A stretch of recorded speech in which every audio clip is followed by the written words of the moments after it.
Assalamualaikum warahmatullahi wabarakatuh. Halo teman-teman, bagaimana kabarnya? Semoga teman-teman semua sehat dan selalu dalam lindungan Allah Subhanahu wa Ta'ala. Perkenalkan, saya Siti Nur Alfia dan rekan saya Eka Nurwahyuni. Kami dari kelompok 8 kelas C semester 4, program studi pendidikan guru sekolah dasar Universitas Muhammadiyah Tangerang. Tidak lupa pula yang terhormat Bapak Romi Ramdon Ginanjar SPDI MPD MOS selaku dosen pengampu kami dalam mata kuliah Perencanaan Pembelajaran SD. Di sini kami akan memaparkan materi tentang desain evaluasi pembelajaran. Pemaparan materi akan diawali oleh saya sendiri. Penjelasan pertama yaitu mengenai pengertian evaluasi pembelajaran. Dalam perencanaan dan desain sistem pembelajaran, rancangan evaluasi merupakan hal yang sangat penting untuk dikembangkan. Istilah evaluasi ini berasal dari bahasa Inggris yaitu evaluation, yang artinya penilaian. Menurut Wang dan Brown dalam buku yang berjudul Essentials of Educational Evaluation, dikatakan bahwa evaluation refer to the act or process to determining the value of something, yang artinya evaluasi adalah suatu tindakan atau proses untuk menentukan nilai daripada sesuatu. Nah, Guba dan Lincoln mendefinisikan evaluasi merupakan suatu proses memberikan pertimbangan mengenai nilai dan arti sesuatu yang dipertimbangkan. Sesuatu yang dipertimbangkan tersebut dapat berupa orang, benda, kegiatan, keadaan, atau suatu kesatuan tertentu. Dari konsep tersebut, ada dua hal yang menjadi karakteristik evaluasi, yaitu pertama, evaluasi merupakan suatu proses. Artinya, dalam suatu pelaksanaan evaluasi, mestinya terdiri dari berbagai macam tindakan yang harus dilakukan. Yang kedua, evaluasi berhubungan dengan pemberian nilai atau arti. Berdasarkan hasil pertimbangan evaluasi, apakah sesuatu tersebut memiliki nilai atau tidak. Dari beberapa definisi yang sudah dijelaskan tadi, dapat disimpulkan bahwa evaluasi merupakan suatu alat yang digunakan untuk menimbang serta menentukan nilai dan arti akan sesuatu yang dapat berupa orang, benda, kegiatan, keadaan, maupun suatu kesatuan tertentu berdasarkan seperangkat kriteria yang telah disepakati dan dapat dipertanggungjawabkan. Selanjutnya yaitu fungsi evaluasi pembelajaran. Ada beberapa fungsi evaluasi pembelajaran yaitu sebagai berikut. Fungsi pertama yakni alat yang penting sebagai umpan balik bagi siswa. Fungsi kedua, alat yang penting untuk mengetahui bagaimana ketercapaian siswa dalam menguasai tujuan yang telah ditentukan. Yang ketiga, memberikan informasi untuk mengembangkan program kurikulum. Keempat, memberikan keputusan untuk mengambil keputusan khususnya untuk menentukan masa depan. Kelima, berguna untuk para pengembang kurikulum khususnya dalam menentukan kejelasan tujuan yang ingin dicapai. Dan fungsi yang terakhir yaitu sebagai umpan balik untuk semua yang berkepentingan dengan pendidikan di sekolah. Tindak lanjut dari kegiatan evaluasi merupakan fungsi evaluasi yang masing-masing dapat dilakukan melalui pengadaan tes evaluasi penempatan, evaluasi formatif, evaluasi diagnostik, dan juga evaluasi sumatif.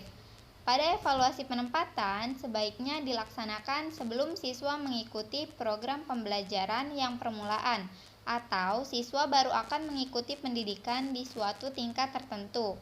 Contoh evaluasi penempatan ini seperti tes psikotes. Yang kedua ada evaluasi formatif.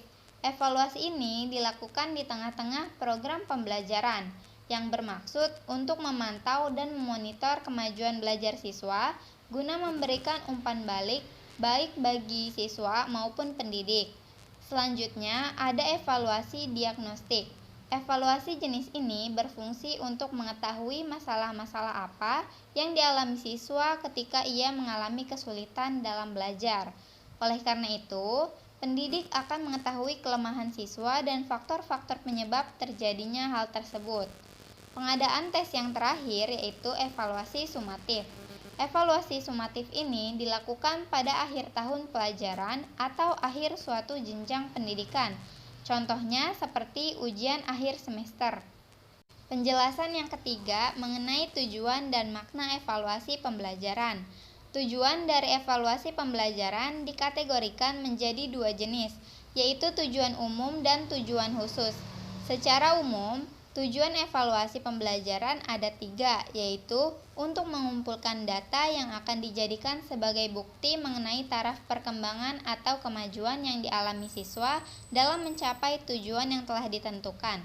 Kedua, untuk memungkinkan para pendidik dalam menilai aktivitas atau pengalaman belajar yang telah dilaksanakan, dan untuk mengetahui tingkat efektivitas dari metode-metode mengajar yang telah dipergunakan. Sedangkan tujuan khusus dari kegiatan evaluasi yaitu pertama, untuk merangsang kegiatan siswa dalam menempuh program pendidikan. Kedua, mencari dan menentukan faktor-faktor penyebab keberhasilan atau kegagalan siswa dalam mengikuti program pendidikan. Selanjutnya yaitu untuk memberikan bimbingan yang sesuai dengan kebutuhan perkembangan dan bakat siswa yang bersangkutan. Yang kelima, untuk memperoleh bahan laporan tentang perkembangan siswa yang diperlukan oleh orang tua dan lembaga. Dan tujuan khusus yang terakhir yaitu untuk memperbaiki mutu proses pembelajaran. Dalam dunia pendidikan, khususnya pembelajaran, evaluasi memiliki makna yang dapat ditinjau dari beberapa aspek, yaitu yang pertama, makna bagi siswa. Dapat diketahui tingkat kesiapan siswa apakah sudah sanggup menduduki jenjang pendidikan tertentu atau belum, serta dapat mengetahui sejauh mana hasil yang telah dicapainya dalam mengikuti pembelajaran yang telah diberikan oleh pendidik. Makna yang kedua yaitu bagi pendidik. Dengan adanya evaluasi, pendidik dapat mengetahui para siswa yang berhak melanjutkan pelajarannya, dan pendidik juga dapat mengetahui apakah metode yang digunakan sudah tepat atau belum. Lalu yang ketiga, makna bagi sekolah, yaitu dapat menjadi cermin dari kualitas suatu sekolah dengan mengetahui apakah kondisi belajar sudah sesuai atau belum. Selanjutnya, ada prinsip-prinsip evaluasi pembelajaran. Dalam mendesain dan melakukan proses atau kegiatan evaluasi, seorang guru hendaknya mempertimbangkan prinsip-prinsip sebagai berikut. Prinsip yang pertama yaitu prinsip berkesinambungan atau continuity. Prinsip ini merupakan kegiatan evaluasi yang dilaksanakan secara terus-menerus, dan evaluasi tidak hanya dilakukan sekali setahun atau per semester, melainkan dilakukan secara berkelanjutan. Prinsip yang kedua adalah prinsip menyeluruh atau komprehensif.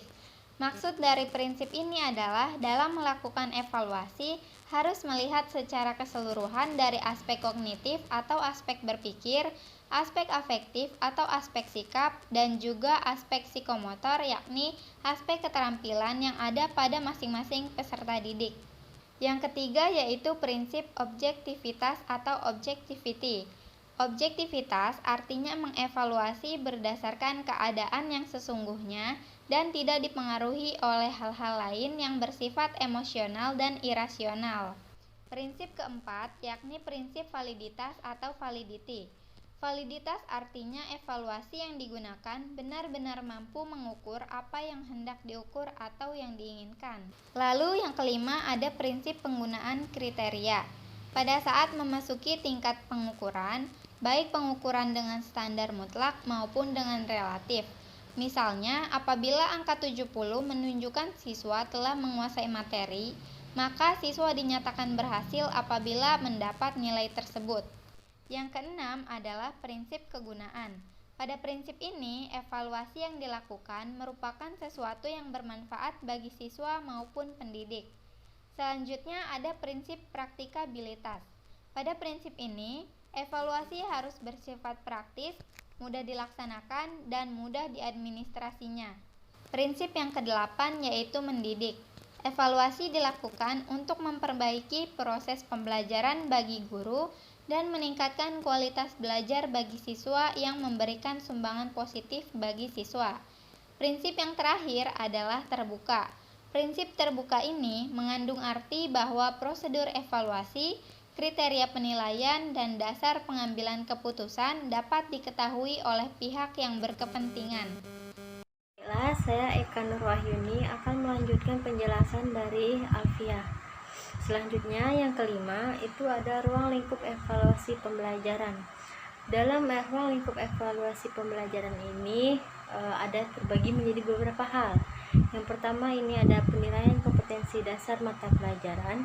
Yang kedua penilaian kompetensi rumpun pelajaran. Yang ketiga itu ada penilaian kompetensi lintas kurikulum. Yang keempat ada penilaian kompetensi tempatan. Yang kelima ada penilaian kompetensi life skill. Selanjutnya yang keenam ada jenis dan bentuk evaluasi pembelajaran. Di sini untuk jenis evaluasi pembelajaran dibagi menjadi 5 jenis, yaitu yang pertama evaluasi perencanaan dan pengembangan, yang kedua evaluasi monitoring, yang ketiga evaluasi dampak, yang keempat evaluasi efisiensi, yang kelima ada evaluasi program komprehensif. Nah, selanjutnya untuk bentuk-bentuk evaluasi pembelajaran yaitu ada 3. Yang pertama ada evaluasi formatif, yang kedua ada evaluasi sumatif, yang ketiga ada evaluasi diagnostik. Selanjutnya yang ketujuh ada teknik evaluasi atau penilaian dalam pembelajaran. Di sini ada 6. Yang pertama ada evaluasi atau penilaian untuk kerja, yang kedua penilaian sikap, yang ketiga ada penilaian tertulis, yang keempat ada penilaian proyek, yang kelima ada penilaian produk, yang keenam ada penilaian portofolio. Nah, yang terakhir yang kedelapan ada prosedur evaluasi pembelajaran. Dalam prosedur evaluasi pembelajaran ini terdapat 5 tahap. Yang pertama membuat perencanaan evaluasi, yang kedua ada pelaksanaan evaluasi, yang ketiga kita mengolah data, pengolahan data, yang keempat penafsiran evaluasi, yang terakhir yang kelima itu kita membuat laporan. Mungkin itu saja yang dapat kami sampaikan, kurang lebihnya mohon maaf. Ada yang ingin ditanyakan? Jika ada yang ingin ditanyakan silahkan ditulis. Terima kasih. Wassalamualaikum warahmatullahi wabarakatuh.